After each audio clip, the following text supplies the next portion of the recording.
It's Sunday, February 15, 2026. I'm Anthony Davis. Welcome to the Weekend Show, where we make the time to consider the news of the week. You can support my work and independent journalism at patreon.com/5minute news. Our guest today spent 25 years working as a salesman in the firearms industry. He left his position in 2020 and published a memoir, Gunfight, criticizing radicalization in that same industry. He was the Democratic candidate for Montana governor in 2024 and is now running for Congress in Montana against Republican Representative Ryan Zinke. Ryan Busse, welcome back to the Weekend Show. Hey, it's good to see you again. Wish, like we said in the lead up here, wish the times were brighter than they are, but it's good to see you, and I'm happy to chat. Well, I'm so grateful that you're here. The world has changed quite a bit, kind of led by the shift in politics in the United States since you and I last spoke, Ryan. Not least the kind of authoritarian takeover of the American government, withdrawal from treaties all around the world, and it has meant that foreign nations are now scrambling to kind of reshape the world order just for some safety and security without the United States. People often say, what can we do and how can we help? You have stepped up. Just tell us about your journey quickly from obviously being a firearms salesman to writing the book, then running for governor, and now for Congress. Well, I'm going to get back to that in just a second. As far as what can people do, I'm a firm believer that this 2026 election will essentially be the hinge point of American democracy. And so if you're somebody who cares about putting America back on a solid footing, I hope you'll help in any way you can with this election. I grew up on a farm and ranch. I graduated with 16 kids. I loved to hunt and fish. So I thought getting into the gun business for me was like a dream job. It was like a kid who played baseball making it to the major leagues, And so I spent 25 years there, was an executive, helped build up one of the largest firearms companies in the industry. And I'm proud of that.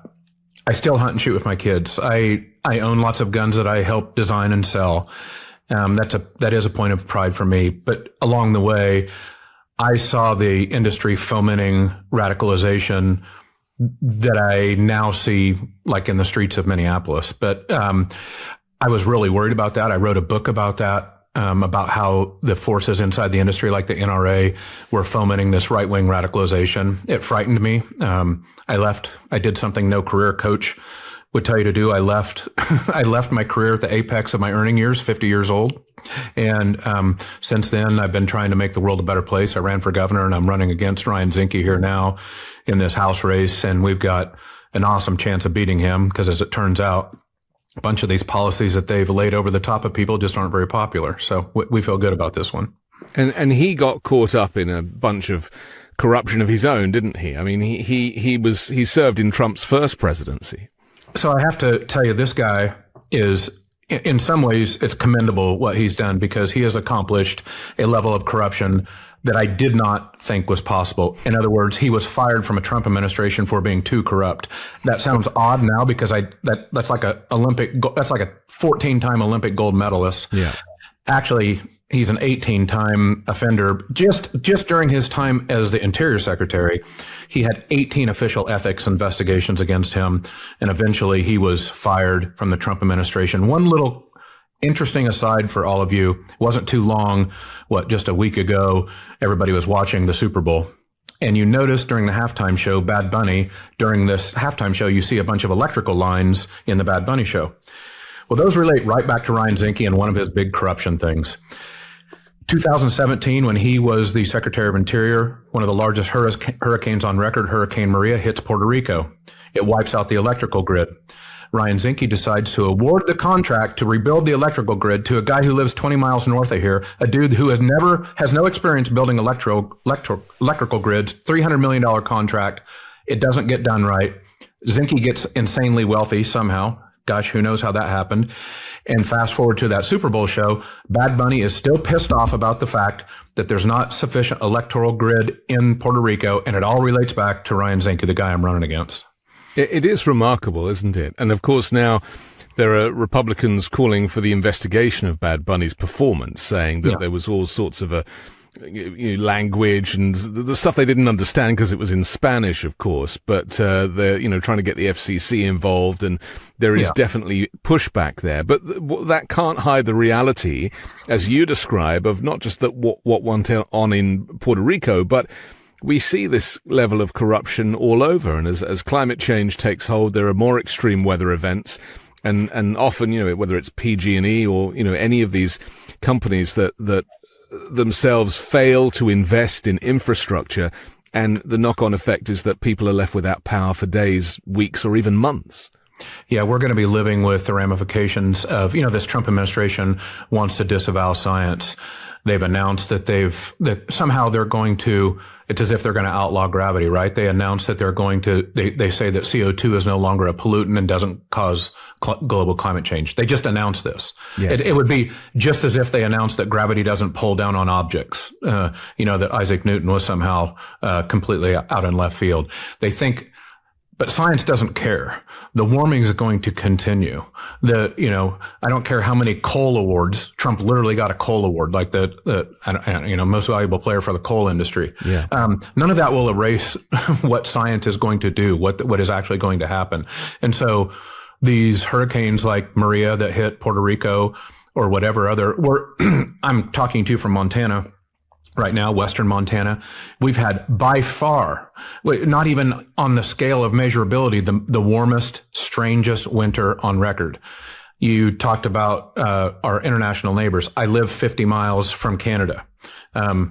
Newsflash, my Canadian friends are not coming across the border to visit Canada anymore. Who would have guessed that insulting them, threatening to take over their country, terrifying the hell out of them for no reason would encourage them to give us the big maple leaf middle finger, but that's exactly what they're doing. And I don't blame them, because this stuff is insane. But to the weather point here, it's insane here because the climate change is obviously, our grass is green and it's February in Montana. Never seen it before. So, there've been many days have been above 60 degrees. That never happens here. Literally like never happens. So it's frightening what's coming down the pike. How, when you talk to local people, when you're campaigning, because in my experience in the US, climate change and the climate crisis is a bit of kind of moot point. People don't really have their head for it. They're worried about other stuff. They think it's somebody else's problem. Meanwhile, in my experience from Europe, everyone's talking about it. It forms a major part of the economy. And people take it very seriously because they respect scientific consensus.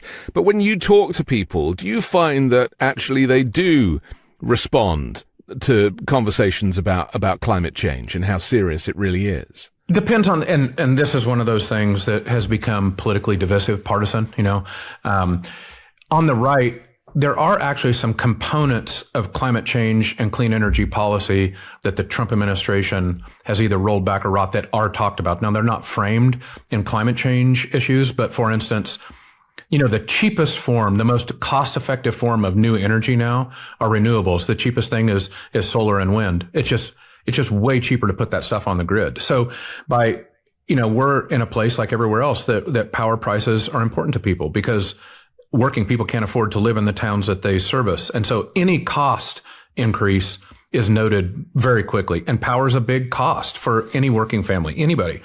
And so when you take the cleanest form of energy off the grid, or you essentially make it inoperable, or you remove all the incentives for it, people realize that because their power prices are going up. And they don't like it. Now, I don't think you're going to get on the right in Republican circles a day's worth of discussion on the morality of climate change, whereas you probably would on the left. My two sons were litigants in the Held versus Montana climate case, the youth climate case where the kids successfully sued the state of Montana here. That's the first in the world where youth stood up and fought for their climate rights. We have an enumerated right to clean and healthful environment in the Montana Constitution. It's one of the most progressive constitutions in the world. It literally says everybody has the right to a clean and healthful environment. And our kids sued over that, saying that energy policy in the state was violating the right to a clean and healthful environment. So it's top of mind for a lot of people, but the frames about how it's discussed, right versus left, are a little different. And so when it comes to campaigning, how high up the agenda is it for you? Is it an issue that people are going to vote for you on? Or what are your priorities? Some will probably vote on that, but I think you're right to suspect that the priorities of most people are what's right in front of them right now. And that is, cost of housing. This is the least affordable state in the union in all 50 states. It's worse than California. Our median income is $39,400. Our average home price is about $600,000. You could do the math real quick. None of that works. So if you're if you're a working person making less than about $170,000, if you're a 35-year-old, if you're a 21-year-old kid like my son Lander, you ain't buying a house. And it has people rightfully angry. Meanwhile, we have this huge disparity of wealth where we have the Yellowstone Club here, which is, there's a $150 million house in there. There's $40 million houses. These folks come here for a week or two a year. Meanwhile, all the people who live in town, cops and teachers and mechanics, they can't even live in the town they service. And so it's got people very angsty. Healthcare is huge. I haven't talked to a single audience, Republican or Democrat. They're just on a knife's edge about healthcare costs. And there again, you, as a European, our neighbor to the north, Canada, like we're only, the U.S. is only 25 years, 30 years, 40 years behind on universal healthcare. I'm campaigning hard that we have to have Democratic champions for universal healthcare. It's really, really top of mind. And to be fair, public lands and conservation issues, which are a huge thing in Montana, both from a quality of life, but also from an economy standpoint, because so much of our economy is based on public lands, rivers, mountains. Glacier National Park is 30 miles away from here. Our former governor, Steve Bullock, used to say they ain't moving here for our Walmarts. So, public lands are a big deal. So those are basically the three buckets that I think are really important to people. Your opponent, Ryan Zinke, has won 4 elections. Yeah. What is it, just to get into the kind of psychology of, we know that these Republican Congress people lie about what they have to offer. We've heard it certainly with Donald Trump over cost of living and energy bills and lying about gas prices and everything. I mean, at what point after winning 4 elections are people going to go, okay, this hasn't worked out for me yet? Because, the rhetoric is all very well, and he's very good at raising money, isn't he? And tragically, we know that's often what wins elections here. But it will eventually come down to the price at the pump or the price in the grocery store. I will tell you this. People ask me a lot, especially dispirited Democrats who think maybe we're never going to win anything again, right? People get dispirited awful fast. They give up too fast. But what's different now is the lived experience of Republican and independent voters in the last 18 months, honestly, has been shitty. It's not good. A lot of people sincerely believed that their healthcare situation was going to get better. I didn't believe Donald Trump was going to do that, but people, especially casual voters, thought it's going to get better. Importantly, Republican voters, they may not call the solution that they want some government name. They may not call it Medicare for all, but they are done with what's going on now. They are done with worrying about ACA prices, healthcare subsidy prices going through the roof, which Zinke voted for twice, voted to kill those subsidies twice. And about 77,000 Montana families depend on the ACA. My point here is that these lived experiences of people are not good. Tariffs here are killing this economy. 18 to 20% of our economy is Canadian visitorship, and it's gone. I mean, Canadians are not coming here. So if you have a business that's based on tourism, which most Western Montana businesses are in some way, they're hurting. Tariffs have caused all the grocery prices to go up. I could go on and on here, but the lived experiences of people are different now, and they're ready for a change. They're also ready. They're not so much ready to disavow their vote for Trump. They view that as a binary choice that they would probably make again, right? They didn't like Kamala Harris. There's no reason having that discussion. Trump's not on the ballot. Zinke is on the ballot. The House majority is on the ballot, and these voters are ready to penalize him for these bad policies that are hurting them. Let's talk about another concern of voters, and that's election subversion, because Trump is currently, the SAVE Act just got passed in the House. This is all part of Trump's campaign to undermine future elections, including the midterms. and this bid to sweep up voter rolls across the nation, which began last spring and is now in the courts. I mean, this is very, very serious. Is it because they know that with their current policies that they can't win and they simply have to cheat? And what evidence is there of this where you are? I think two things here. If you talk to a lot of Republican voters, the voters themselves, because they've been so, especially Fox News, which is about 40% of news viewership or news consumption in the United States is Fox News. There's no paywall on it. You don't have to log in and watch a podcast. Like, it just, you walk in and get your car service, Fox News is playing.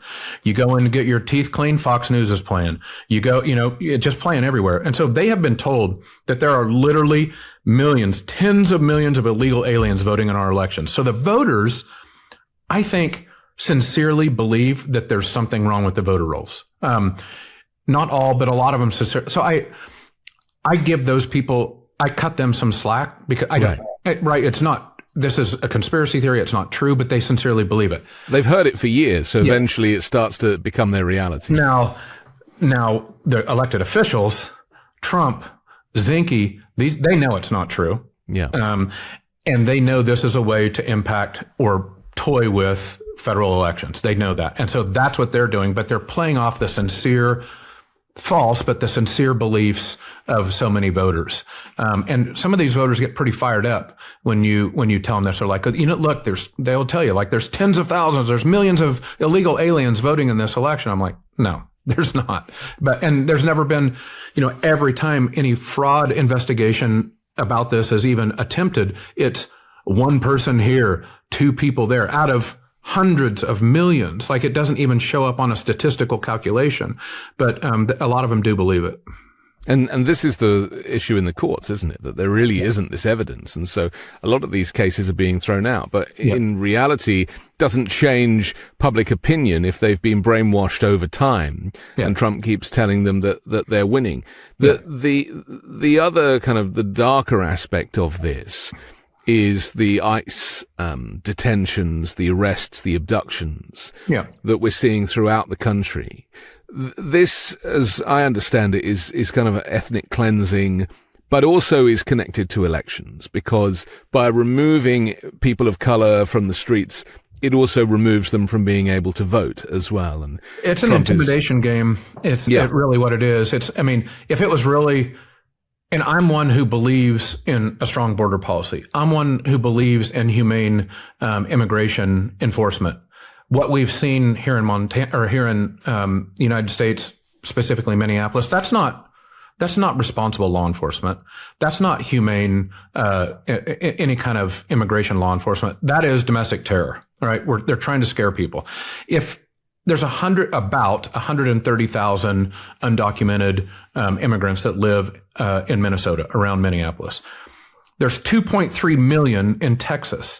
If you really were focused on numbers, if the Trump administration was really focused on numbers, they would create a sort of e-verify through the businesses that are hiring people, and start in Texas, where there's 2.3 million people, and they would work to humanely deport those folks. Okay. But that's not what's going on in Minneapolis. We send thousands and thousands of masked troops up there who are dressed like they're marching into Fallujah, to frighten both immigrants there and citizens, documented citizens, and then obviously kill some of them. This is to instill fear in a population. And I think that was a test run for what they might want to do closer to the elections, because if you ran that sort of operation in big blue cities, I think it would impact voting. How could it not? Well, if you look at the map of where these ICE raids are taking place, it almost perfectly matches the number of blue states, and how the vote went against Donald Trump in 2020. Yeah. So, you don't have to be a rocket scientist to see what the bigger plan here is. I think you're absolutely right. I want to give people just a little hope. A place like Montana is like very ardently, kind of stubbornly libertarian in a good sort of blue freedom loving way. For instance, federal ID laws, the real ID law that we're all living with now. If you have a driver's license or a U.S. passport, it's a real ID now. Montana was the last state to say, okay, we'll do it. Because the people here, blue and red, Republican and Democrat, all sorts of neighbors, they don't really like the federal government telling them what to do. Don't really like federal regulatory actions. Don't really like the feds monkeying around in our elections or getting our voter rolls. And so I see this as kind of it's a frightening thing, but it's a unifying thing because so many voters on both sides of the aisle, they're not down with this. They've never been down with it. They live in places like Montana because they don't want to be toyed with. I mean, we love our neighbors. We take care of our neighbors, but we don't run around passing information to the feds. And so I kind of look at this place as a bulwark against that. How do we convince these people that regulation is actually there to protect them and support them, rather than it be seen as the Republicans brand it as kind of red tape? So I think that's going on in this election now too. What even lots of Republican voters now see, that runaway, unregulated capitalism in the ways that are being exploited by so many of our billionaires ain't working out good. Okay. Like, we don't have healthcare, but we have almost trillionaires, Bezos, Musk, who compete with each other to fly rockets into space on the weekends with their friends. Yeah. But we can't have healthcare. And I think people here on both sides of the aisle realize that government regulation, like I got this idea. How about we all band together, form laws that make it better for the mass amounts of people, and so we're not exploited by the very well. Oh, like a government, like regulation, like laws, like we're coming to that point where people of all political stripes realize, wait a second, this is the tool for us to regulate this system so it doesn't get out of round and we don't all get exploited and don't all end up being serfs for 7 trillionaires that own the AI companies. Yeah. Well, the simplest example is water, clean drinking water. Yeah. If you regulate the companies that are providing it to make sure that it is good enough to drink, then, we've seen what's happened in Flint, Michigan, for example. I mean, it's, again, these things should be simple to understand, but the Republican talking points have really kind of rewritten the narrative. So here's another great example, and it weaves right into water. This is a hot thing that's going to happen in this election. I suspect it's going to be across all states, but it's going to be big in Montana, this data center thing, right? Yeah. These billionaires, these $1 trillion companies, OpenAI, Musk company, other companies want to build these huge data centers in places like Montana for 2 reasons.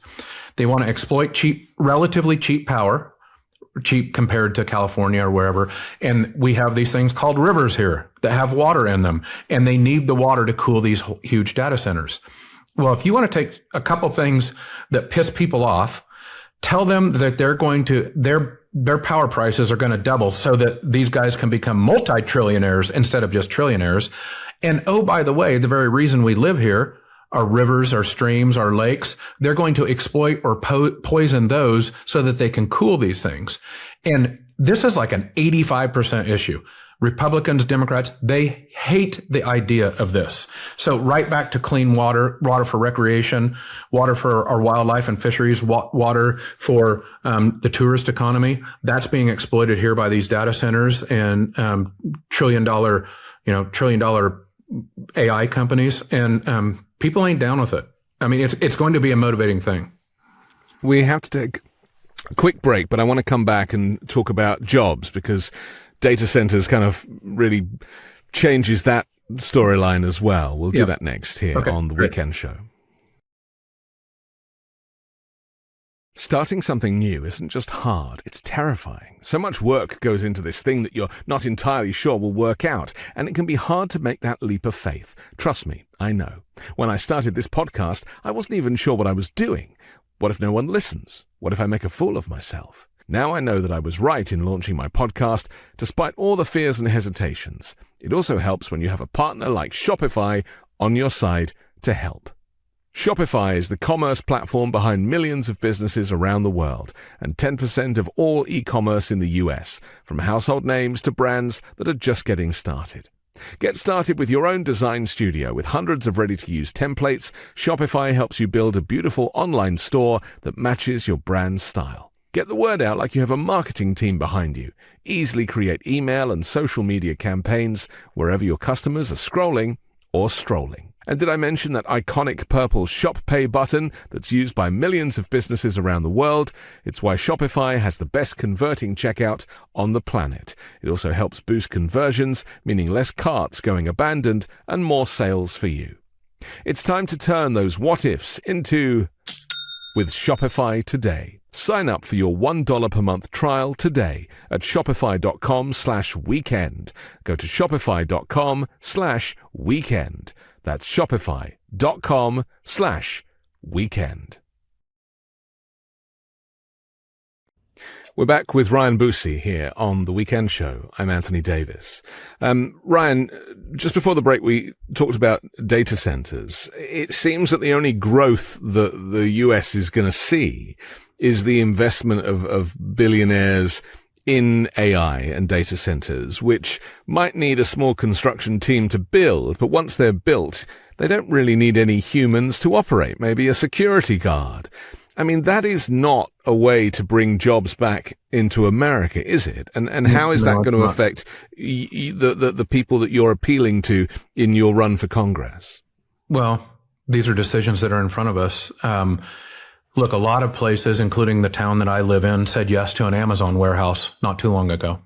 And we had politicians line up to give tax credits and cut ribbons and give high fives and hugs saying, oh gosh, thanks, Bezos, for bringing this Amazon warehouse here that puts the very nature of which puts local businesses out of business. Yeah. And then after they're here a year and a half, and after we've given them all the tax credits, and after they've been lauded as this new modern thing, what does Bezos announce a few months ago? Oh, they're all going to be run by robotics. Yeah. So the few dozen people that would have worked there aren't even going to work there anymore. I think it's that on steroids for these data centers.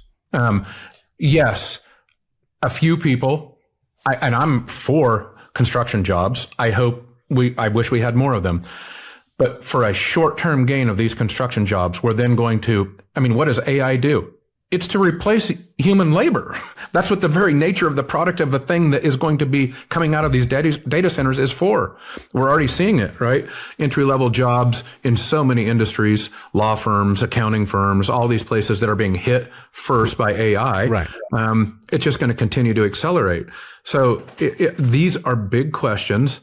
We should ask ourselves what kind of country we want to be. Obviously, there's going to be some AI, but do we want to be exploited by it? Do we want to have it literally rototill our towns and our businesses? Seems to me this is a choice we can make or not. And I think this election is going to be is going to be focused a lot on those sorts of big questions.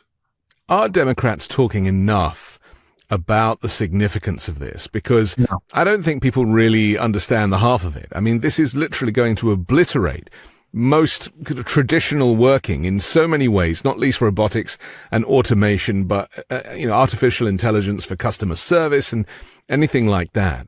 I mean, we are getting to a point where really Democrats need to be talking about universal basic income and alternatives to the traditional ways of earning a living.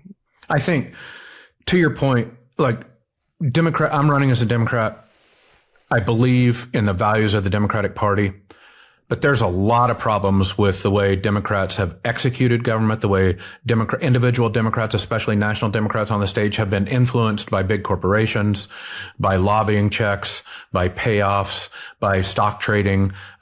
Just look at our healthcare system. Come on. The reason we don't have the sort of healthcare system we should is because essentially big insurance lobbies here in this country that make, by the way, this sounds crazy to other countries, and it should sound crazy, but the health insurance industry in the United States profits, pure profit, after they've paid bajillions of dollars for lobbying, after they've paid tremendous, obscene bonuses to these executives that make tens of millions, hundreds of millions of dollars. After all that, the insurance industry here profits $71.4 billion a year. And every penny of that is made to slow down healthcare. Because how does a insurance company profit? It profits by regulating care and then rationing the payments. So the industry is built on slowing down healthcare, not speeding it up. And it's profiting $71.4 billion a year. Way too many Democrats have their hand in that till. That's why we haven't. I mean, I think that's a big reason why we haven't executed the kind of healthcare system that we should. And I'm telling you right now, if I get back there, I've got just as sharp elbows for those Democrats as I do for the Republicans, maybe sharper, because the Democrats promised to fix this shit and they didn't. So they should be held to a higher account. On the data centers, I think it's the same thing. NVIDIA looks pretty inviting, stock price looks pretty good. These 7 companies that are driving stock prices in this country, essentially we have 2 stock markets. We got 7 companies driving 45% of the stock prices in this country. That's all AI driven. And way too many Democrats are sucking up to that thing too. And so Democrats need to stand up for people, for working people, for the people who live in towns and own stores, a lot more than they do. I mean, I think these billionaire companies, these trillionaires, they got lobbyists, they got attorneys, they got lots of representation. Like, who's representing the people? So, I mean, that's why I'm running. I think people feel that, and both sides of the aisle feel that. They're angry.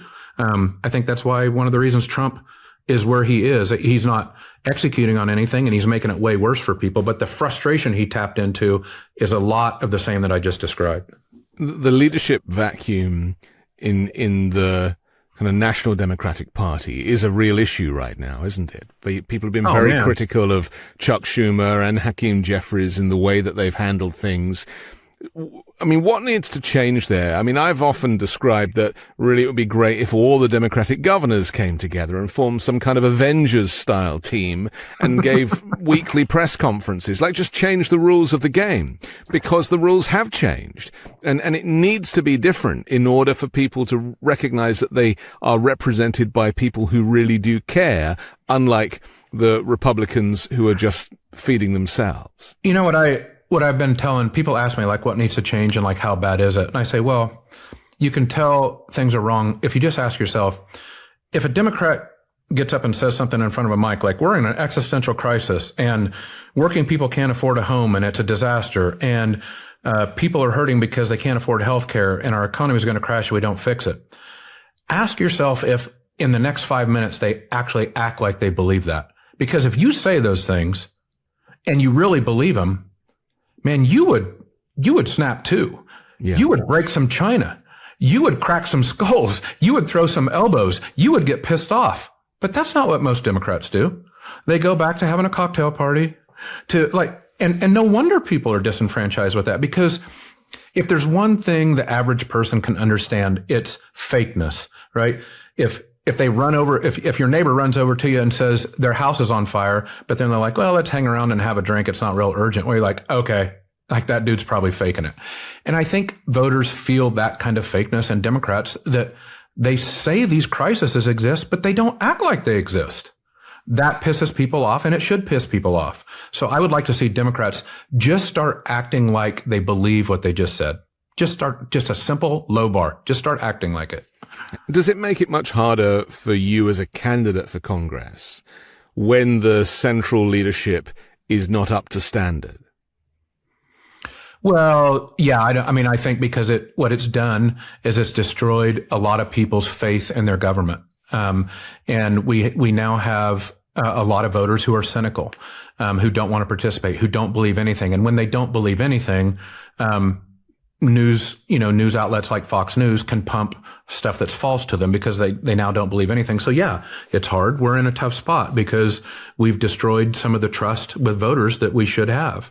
And that didn't just happen. That didn't happen to us. It wasn't like a hailstorm that came from out of nowhere. Too many Democrats did that to ourselves. We've destroyed the trust. But when people tell me, they ask me kind of what you're getting at, which is like, is there a problem with the Democratic Party and what do we do about it? I'm like, yes, there is. And what we do about it is people who care, like me, get in and decide to frickin' fix it. Like, I'm not going to just allow it to be that way. And it's not an intractable thing. This is a system that we made, and this is a system we can unmake. It's not a law of physics. And so I just think people like me who care enough about this to do it should get in and change it instead of just bitching about the way it is. You talked about your proximity to Canada. Let's just talk about Canada at the moment and how important it is to you guys locally, but also to America as a whole, because Canada is trying to find a way around working with the US where possible, not least with these threat of tariffs. There's an argument over this bridge now. Canada is now also seeking security guarantees from Europe and making new relationships there. Is that the answer, just to circumnavigate the United States completely and find new allies? Well, this is a complex thing, and it's an emotional thing for me because I live 50 miles from Canada, and so many of my dear friends are Canadians. And for those who haven't experienced the Canadian culture, if there's a more fun-loving, beer-drinking, happy-go-lucky bunch of people than Canadians, I ain't never seen. Maybe the Aussies are, but the Canadians are fantastic people. So if you have pissed off the Canadians, man, you have really accomplished something. Like, that took something. And so it's a sad thing for me to hear from my neighbors that they don't want to come down here, and from my friends that they don't want to come down here. I still hope they'll have us up there. For Montana, it's a particularly dangerous, onerous kind of thing that's happening. So Montana is a huge agricultural state. Lots of wheat, lots of barley, lots of cattle are grown here. And much of the important fertilizer that is used on most of our most important crops, there's one source for it: Canada. So these tariffs are killing producers here because of their input costs are going up. Of course, the tariffs are killing the markets for so many of our crops, but the input costs for so many of these farmers are being driven through the roof because they need to buy Canadian fertilizer and they can't buy it. So in the western part of the state, we rely on tourism. Tons of our economy is based on tourism and public lands. This is a bit of a funny statistic and story, but it's true. One of my really good friends lives just below our house here. His house is just below ours on the road here. And he owns a liquor store here in town, one of the liquor stores. Well, anybody who knows Canadians who they're going on a little holiday, one of the first things they do is whip into the liquor store and get some adult sparkling beverage for the weekend. Well, his business is down. Guess how much? Exactly the amount that Canadian tourism is down, 18 to 20%. Yeah. Restaurants here in town down 18 to 20%. Exactly the same amount that Canadian tourism is down. Why are we doing that? What I must have missed the memo where the Canadians attacked us, where Mark Carney said some bad, this is needless. There's no reason for it to happen. And Americans, particularly Montanans, are pissed off about this. And all the Republicans can do, including the guy I'm running against, is just look at Donald Trump and say, yes, sir. And so one of the things that I've pointed out to people here is, in our government, we're supposed to have representative government. The job I'm running for is called U.S. Rep, U.S. Representative. It's supposed to represent people. Well, the people of Western Montana don't have representative. I mean, Ryan Zinke, this guy I'm running against, he's representing something, but he ain't representing farmers. He's not representing my buddy who owns a liquor store. He's not representing the people I told you about who need health care. He's not representing my 21-year-old son who needs a house. Like, if you're a big healthcare company, or you're Elon Musk or one of these people, you got a representative, but all the rest of the people don't. And that's what has people so pissed off here. It's what is degrading our political system. We've got to fix it. Let's talk about your experience in the firearms industry. There was a mass shooting in Canada last week, very unusual, and obviously that has brought the conversation back up again. How much does the Second Amendment going to feature in conversations that you're having with people? Because the thing is, there's so many issues now, not least healthcare and education and goodness knows cost of living, obviously. So where do these kind of traditional talking points and hot button issues, as they used to be called, where do they feature now? So I would have said none. I don't think, look, 67.5% of Montanans own a gun. Most of us hunt and shoot or protect ourselves with them. It's more of a cultural glue than it is a issue here. I would have said none, except for the Trump administration has seen fit in the last 3 weeks since Minneapolis to essentially decree that we no longer have a Second Amendment. So the Second Amendment issues may play in this, but they're coming from the right, not from the left. Trump said that you can't just have it. You can't just walk into some sort of protest with a gun. That's news to 67.5% of Montanans who were told that responsible gun ownership was their right and they could carry it where they wanted to. Pam Bondi reinforced that. Kash Patel, FBI director, reinforced that. So I think the Second Amendment may come into play because people finally understand much about, like what I warned about in my book, that these people really are not about freedoms. They're about using guns for power over people. They see gun ownership as that ICE agent with the gun ready to take your rights from you as a citizen, not me as a citizen with rights. Their idea of gun ownership is that Fallujah looking ICE agent ready to just strip anybody, like not just your right to free speech, your right to life, as in Alex Preddy, or the 37-year-old mom who was shot by these guys. I think people are finally realizing that this administration is threatening our very fundamental freedoms: speech, assembly, protest, Fourth Amendment rights, search and seizure rights, and even Second Amendment rights. So I would have said 6 months ago, I would have said none. Now I'm not so sure because I think it's like an existential thing now. Alex Pretty came to the protest to effectively as a watcher, to keep an eye out. He was an ICU nurse at the VA. He went to help a woman who was being pushed. He was wearing a firearm with a concealed license on his back at the 6 o'clock position in a closed and sealed holster. He wasn't brandishing it as Trump and Bondi suggested. How do you feel before he was executed and shot multiple times at close range? Mm-hmm. How did you feel when you heard Kristi Noem and Donald Trump and J.D. Vance just lying outright about what people saw with their own eyes on that videotape? I was infuriated.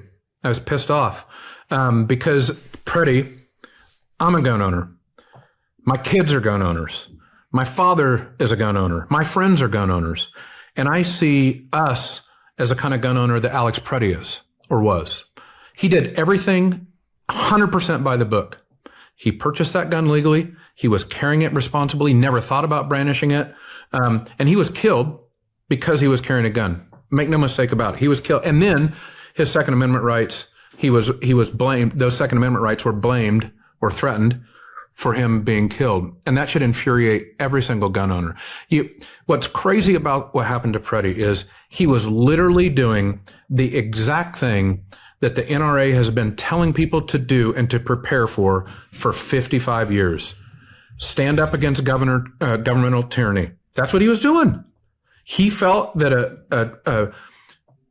a federal government tyranny force, totalitarian force was in his city, and he was there trying to help people against that government. They have been told to carry responsibly. That's what he was doing. Been told to train. He did. Been told to follow the laws. He did. Been told to properly permit. He did.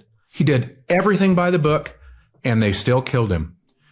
So I think gun owners across the nation were like, oh shit, this wasn't about freedom ever, was it?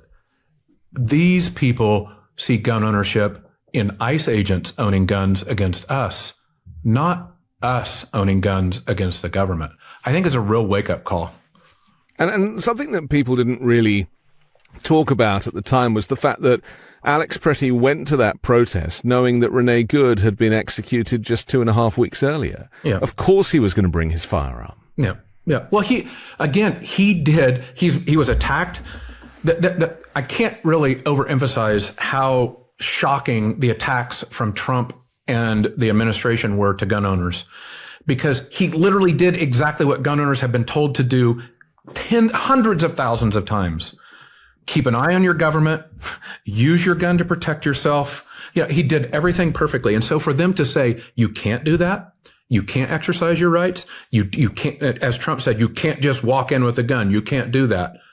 Again, that is news to not to left of center people like me, to all the right of center people who believed that what Trump stood for was like protecting freedoms. No, he doesn't. I think right there in that moment and in the hours that follow, as they attacked him for his gun ownership, the mask, like the scales fell from people's eyes. The mask came off, whatever analogy you want to use. People realized right then that that the way MAGA has tapped into gun ownership and gun usage and gun radicalization was so that a totalitarian government could control people, not so that people could control their government. I realize it's bass backwards. I want to dig into that a little bit more with you and talk about the training of ICE agents as well. We'll take another quick break and we'll do that next here on The Weekend Show.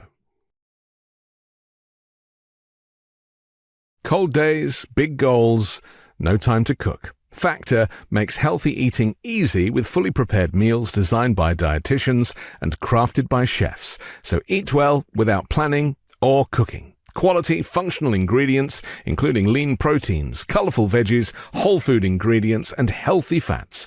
No refined sugars, no artificial sweeteners, no refined seed oils. Meals that fit your goals and schedule.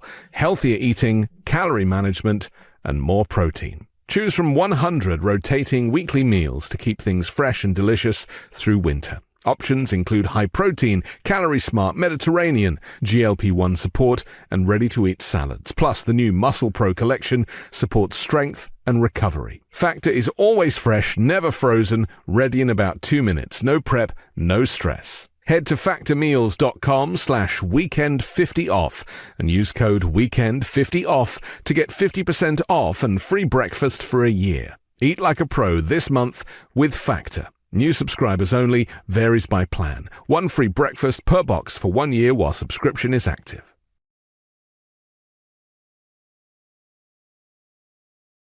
I didn't realize how much a mattress could change my nights until I switched to my Lisa. It has a soft, upscale feel that genuinely makes me look forward to bedtime. If you've ever slept on a mattress that feels like it was designed exactly for you, then you've come to the right place. I love how intentional and sustainable the materials of the Lisa mattress feel. The thing I love most about my Lisa is how effortlessly it blends elegance and precision. I get that soft, calming sink-in moment, but the support is tailored so perfectly to my sleep habits that I wake up feeling so aligned. Lisa has a lineup of beautifully crafted mattresses tailored to how you sleep. Each mattress is designed with specific sleep positions and feel preferences in mind. Lisa isn't just about sleep, it's about impact. They donate thousands of mattresses each year to those in need, while also partnering with organizations like Clean Hub to help remove harmful plastic waste from our oceans. Go to lisa.com for 30% off mattresses, plus get an extra $50 off with promo code WEEKEND, exclusive for our listeners. That's leesa.com, promo code WEEKEND, for 30% off mattresses, plus an extra $50 off.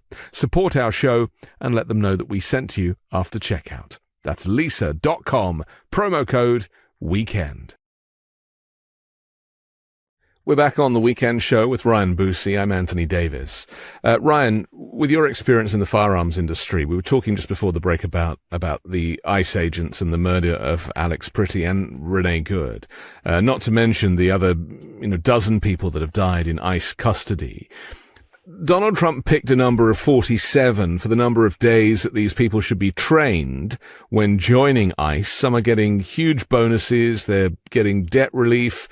They are being put on the job pretty quickly. The bill that Trump signed put a huge amount of money into investing in this kind of Gestapo-style paramilitary force, which kind of is becoming more and more like the Wagner group in Russia. It really is Trump's private army. We've seen what happens when these individuals are given the instruction to use whatever force they like and that they have immunity from prosecution. How bad is this going to get once these additional 10,000 troops come online and these vast warehouses that Trump is buying as detention centers open up? I mean, where is this headed, and what should we be talking about in the meantime? I hate to tell people this, but you ain't seen nothing yet. I want people to understand the sort of scale of force that's being built and what's going to descend upon United States cities. The total DHS ICE budget is $191 billion. $191 billion is more than the U.S. Marine Corps. It's more than all but 14 militaries on the face of the earth. Tens of thousands of ICE agents are going to be hired. Many of us who have been in and around the gun industry or law enforcement, we know what sorts of folks are being targeted for this sort of job now. Everybody can see Alex Preddy being killed. Everybody can see these ICE agents intimidating people, taking joy from breaking out windows of cars and yanking people out of cars and zip tying kids in classes. And if you're still attracted to that, I'm warning people, you ain't seen, there's going to be more Alex Preddys. There's going to be way more kids that are separated from their parents, and like the sort of inhumaneness that we have seen over the last few months, there's a lot more of it coming. And the only reason it's happening, two reasons. The Congress decided I can't hardly say these words, but the big, beautiful bill, probably the most consequential thing in there besides the massive upward shift in wealth in the way that taxes were shifted in there. The most consequential thing in there is this funding of DHS and ICE. We're going to have detention centers all over the country.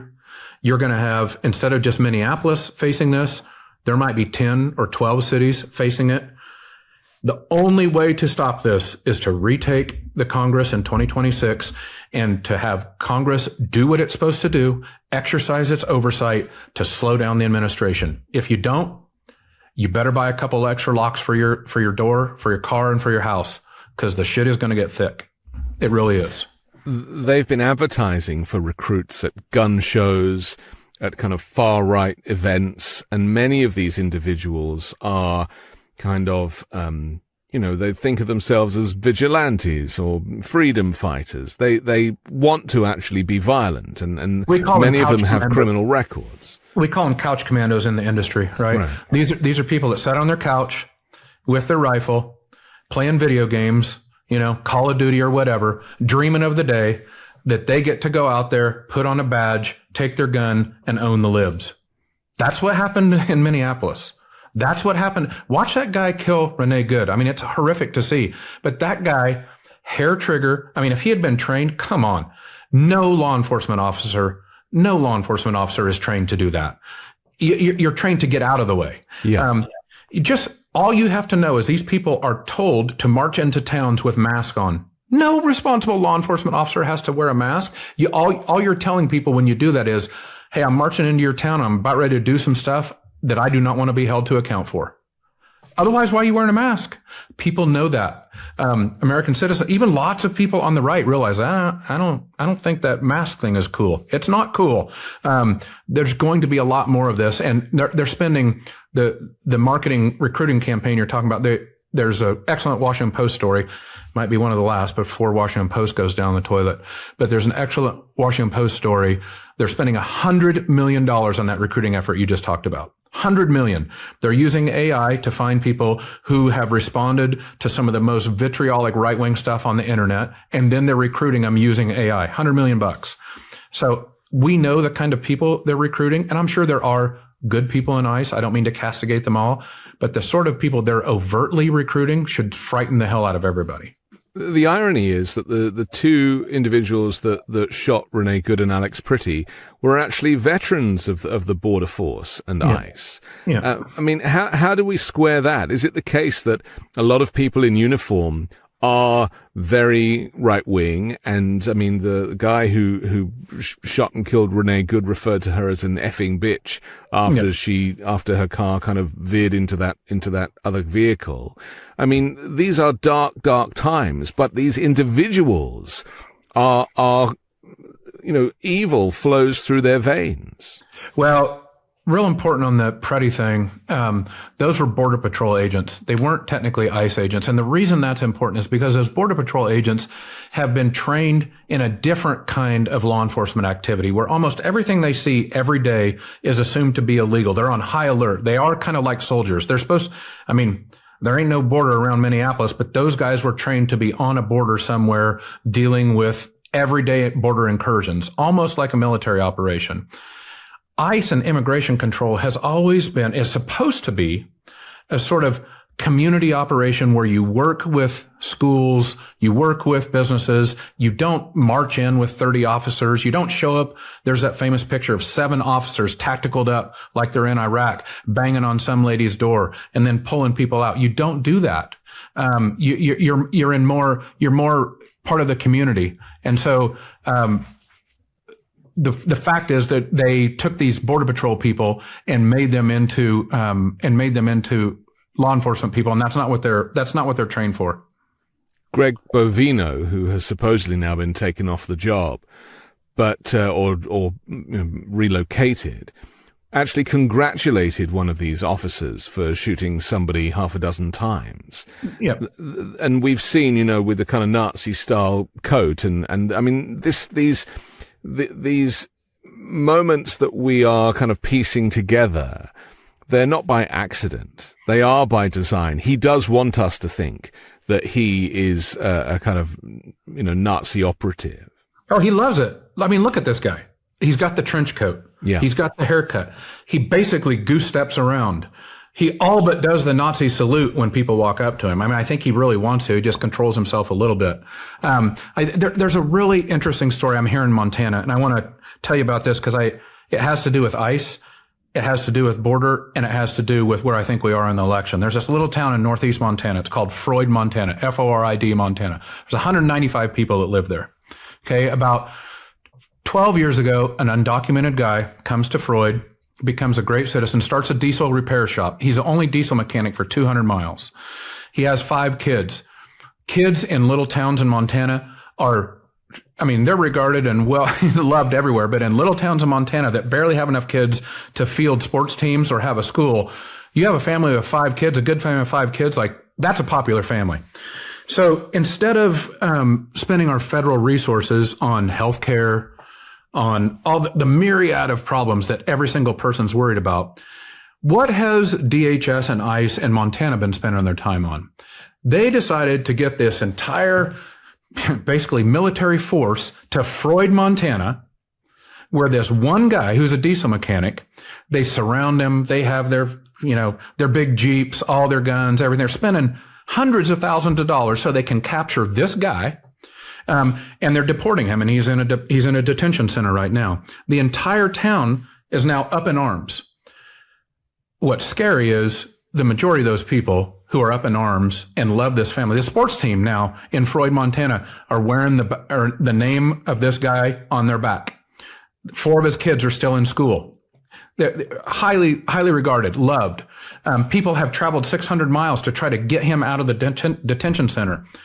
All these, might as well just say it. It's all these white folks in Floyd trying to save this guy. My point here is that these people say, we did not vote for this. Lots of Montanans feel that we did not vote for this. We did not vote for healthcare to get worse. We did not vote for this. Now, technically, if you voted for Trump, technically you did. But in their mind, they did not vote for this. And I think this is such an illustrative thing because people really who did vote for Donald Trump, most of them really didn't vote for, and I air quote it here, this, right? This meaning healthcare that got worse. This meaning tariffs that drove our grocery prices up. This meaning diesel mechanics from Floyd, Montana. These people in Floyd are pissed. They have to drive to Williston, North Dakota, 200 miles to get their trucks worked on now because their diesel mechanic's gone. Like that's the sort of impact. And we spent hundreds of thousands of dollars like marching this guy out of Floyd instead of taking care of healthcare somewhere. People really didn't vote for that. I know there's going to be people watching this, liberal folks who, get angry and beat the table and say, bullshit, they did vote for this. But they really didn't. Well, they were lied to, Ryan, weren't they? I mean, that's really what we're dealing with here. And so it is difficult to kind of blame people when they are in that Fox News ecosystem. Yeah, I guess, as dark as this is, as frustrating as it can be for voters on both sides, I just want people to absorb that a little bit, that these people did not vote for this stuff. And Democrats have an opportunity now to stand up and be an affirmative answer to that. We have to fix some problems, and we have to be forthright with people. We have to pull no punches. We have to say what we believe. I hope people can see, like, that's what I'm all about. But the truth is that these policies and the way they're being instituted, all of them, I'm just using the Freud example as an immigration. And by the way, Freud's only 30 miles from the Canadian border. So I guess technically it's a border thing, but it's not the kind of border thing that most people think of. People really didn't vote for that. That's what this 26 election is going to be about. Not just the particular immigration thing, but the whole idea of independent and swing and soft Republican voters really didn't vote for this crap that they're having to deal with. But with a two-party system, it is a long walk from one side of the house to the other, isn't it? And so what are the chances that these people who do feel aggrieved because they don't agree with the Nazification of border force activities, that they're actually going to say, okay, we are going to vote Democrat this time? So I think the branding, the successful deleterious branding of the Democratic Party has been pretty dang effective, right? To your point, it's a long walk from one side of the house to the other. That's why I think people like me have to run. And I believe deeply in all the stuff we've talked about here today, but I do not code as this sort of boogeyman Democrat that people have been warned about on Fox News, right? I mean, if I was, it would look like I had, I don't know, I'd be some kind of alien with purple hair. I don't even know what they think, but I'm this big white dude who drives a truck, who owns lots of guns and believes in making people's lives better. Like that's not what the Fox News crowd has been told Democrats are all about. I think it's important in this election to make that walk from one side of the house that you described to the other easier by making sure that we run people who are of the district, who look like the place they're trying to represent, who don't frighten people by giving, like the culture warring from the right, from MAGA, is pretty effective if you give it a place to hold on to. Like I say that Republicans are pretty good at setting culture war traps and Democrats have been pretty good at stepping in them. We should stay away from those traps and focus on the stuff that people care about. The Democrats have blocked the funding bill to keep the Department of Homeland Security open, which means that there's effectively a government shutdown, with the stopgap expiring on Friday. Do you think that's going to make the difference? Because, I mean, the list of demands from Democrats, in my opinion, didn't really go far enough. It was, we want to see people's faces and things, but it still played into this kind of Trump desire to ethnically cleanse America and not have people of color around. He is a white supremacist. This is a white supremacist movement. Some describe it as a Nazi movement. I mean, Elon Musk has posted about race every single day for the last 3 months. This is what we're dealing with. So I think this is another place where Democrats go back to what we talked about earlier in this podcast. If Democrats really believe all these existential crises exist, then they should govern like that. Then when there are buttons to push, when there's leverage to be levered, whatever it is, they should do it, because voters see Donald Trump and think, well, he must really believe that. He's willing to burn down the whole thing to get it done. And there is a weird subconscious message that's sent to voters that, man, there must be some validity to that. He will fight for it. Most time Democrats are like, this is really bad. And they're like, I give up. And voters are like, shit, they didn't believe that. So if we really believe this stuff is existential, if Democrats do, then be smart about these shutdowns. We don't want to harm people. But if we really believe it, we better start pulling the levers like we act like we believe it. Okay. We have to finish, but I'm grateful to you, Ryan. I wish you all the very best with your campaign. Where can people find you and support you? So I'd love your support. I know it's surprising, but the Republicans have a lot of money, so they're going to call me a lot of names. We're up 4. We're super happy and excited because our polling has us up 4 in this race. But beating Zinke is going to be tough. It's going to take a lot of money, and I'd love for anything you can do to support us. It's at busseformontana.com, BUSSEFOR, Montana spelled out.com. Everything's there, and we'd love anything you can help us with. Very grateful to you and wish you all the best with it. And hopefully you'll come back and give us some good news in a little while. Okay. I'd love to. Anytime. I'm Anthony Davis. Don't forget to support me and independent journalism at patreon.com/5Minute News, or you can find me on Substack at @TheAnthonyDavis. You can also join the 5 Minute News YouTube channel. I'll come back next Sunday with a brand new special guest and more factual news to discuss on the 5 Minute News Weekend Show with Midas Touch.